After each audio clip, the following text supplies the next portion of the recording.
I imagine all the talk and all the debate from everybody, from pundits to fans, including managers and so on, is all going to be focusing around the VAR decision, because at the end of the day, that's what's made the difference in this game, from a 3-2 win for City to a 2-2 draw for Spurs. And I guess it's something we're going to kind of have to get used to. As much as we knew this was coming, we knew what was going to happen, somehow it still becomes a shock to us when our team's at the wrong end of it. So I can really feel why Man City fans are aggrieved at the decision. I guess it's a little bit like how I was aggrieved that Liverpool had a penalty for hitting Mr. Sissoko in the armpit. But that's the way it goes, right? That's football. So I think they brought this rule in to try to remove all the ambiguity around handball. There's no, it wasn't intentional, it only is elbow. His fingers were in an unnatural position, or was they? It takes away all that ambiguity. If it hits someone on the arm and it leads to a goal, the goal will be disallowed. So we probably won't like this rule from time to time. Man City fans definitely don't like this rule today anyway, and I understand that. I felt exactly the same when Moussa Sissoko gave away a penalty because he hit him in the armpit. I was aggrieved, I was fed up. I'm still not over it. But anyway, it is what it is. I don't think we can change that, and I don't think there's any point really debating it, because the rule is as clear as day. If it hits someone on the arm and it leads to a goal, the goal will be disallowed. It's not fair. It's not fair. Well, over the course of a season, you'd hope that it balances up and you get one or two go your way, for all the ones and twos that go the other way. So for me, that clears that up. You know, VAR doesn't matter. It is what it is. It's there for the reason.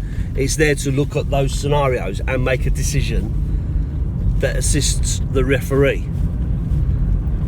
So the ball comes in, it's matey on the arm, Jesus sticks it in the back of the net, the crowd goes wild,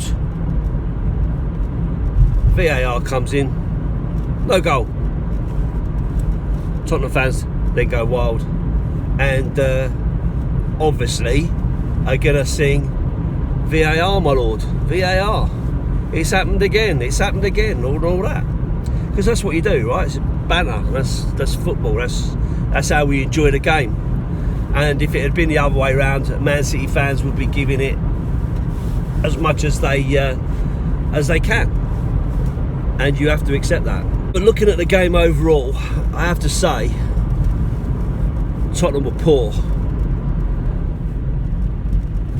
Now, whether that was because Manchester City was so good, or whether that was just the way we set up, or whether that was because we're a slow starters to the league, which we generally are, to be honest. I remember having this debate last season about winning ugly. It's a sign of a good team when you can win ugly. Okay, we didn't win, but at Manchester City, a draw's as good as a win, because I have to say Manchester City were fantastic. Their movement, their press, it's just phenomenal. And I don't care. I always talk only really about my own team. But sitting there yesterday, as frustrating as it is to watch your team get done over like that, if you're a neutral and you're watching that, you've got to take your hat off to Manchester City and to Pep Guardiola for what he's done with the team. Yeah, okay, he's spent millions and millions and millions of pounds, but at the end of the day, you still have to take those players and make them into a team, because you can buy all the best players in the world, but if you don't make them into a team, then you still don't win nothing. So, as gutting as it is to say that, you have to say it. You have to say that Pep Guardiola has really turned them into some team. Enough singing the praises about Man City. Let's talk about Tottenham. So ultimately, we did have the best game. We didn't play brilliantly, like I know that we can.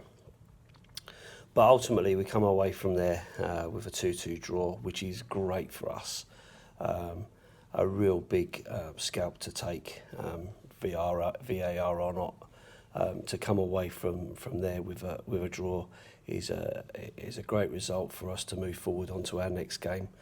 And obviously Newcastle, having lost their first two, does give you a little bit of hope that we can take some good points out of August. So looking at the team, I felt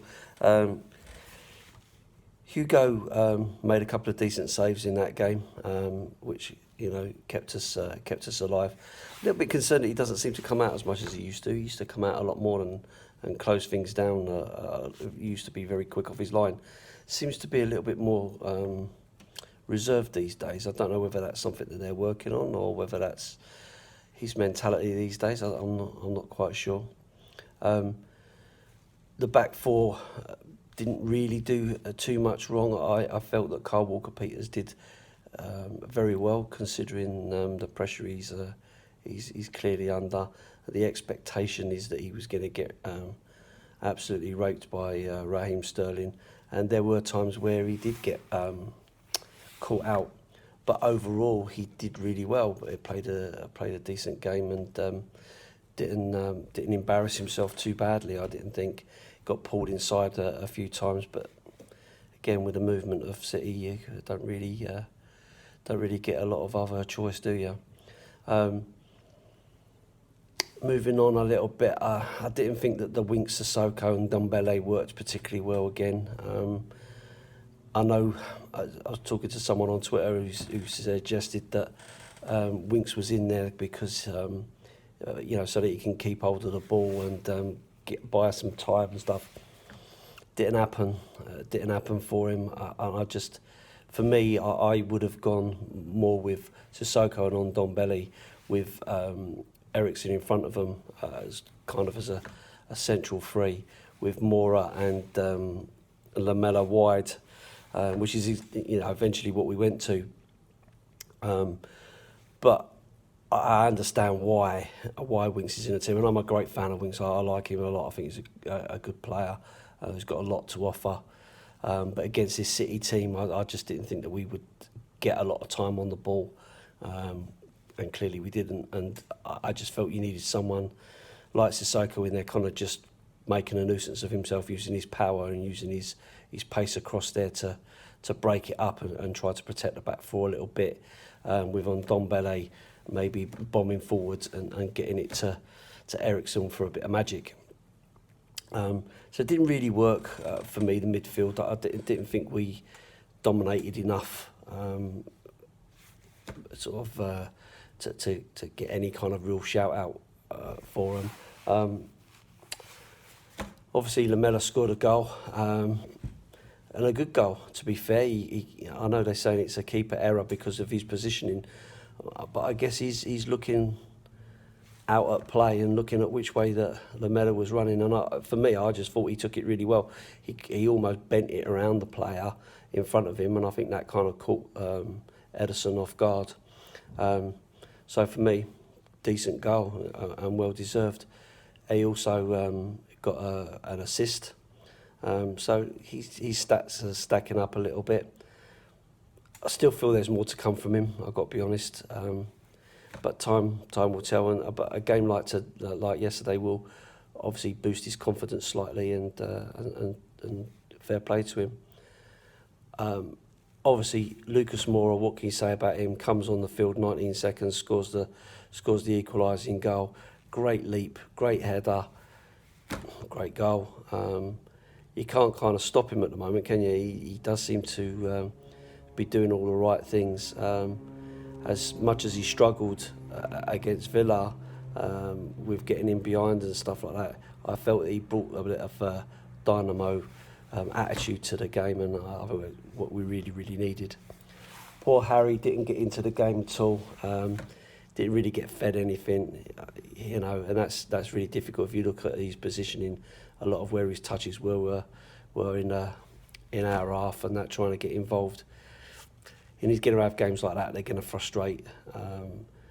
Just hope that, obviously going against teams, hopefully like Newcastle, he can, bang a few more in and get onto that golden boot, get that back up for that Salah fella. So overall, yeah, okay, probably a bit of a gutsy performance in the end. Probably what we needed to do. We probably did need to be a bit more defensive. Probably did need to ride our luck a little bit. But ultimately, we come away 1 point from the Man City, and that is a massive result. Obviously, it helps Liverpool as well. But it's a long season. It's only just started, so we just keep ourselves in it. And if we can pull draws from teams like that and wins from the lesser teams, then I think we'll be up there and we'll be challenging. Week 2 done. On to week 3, up to Spurs.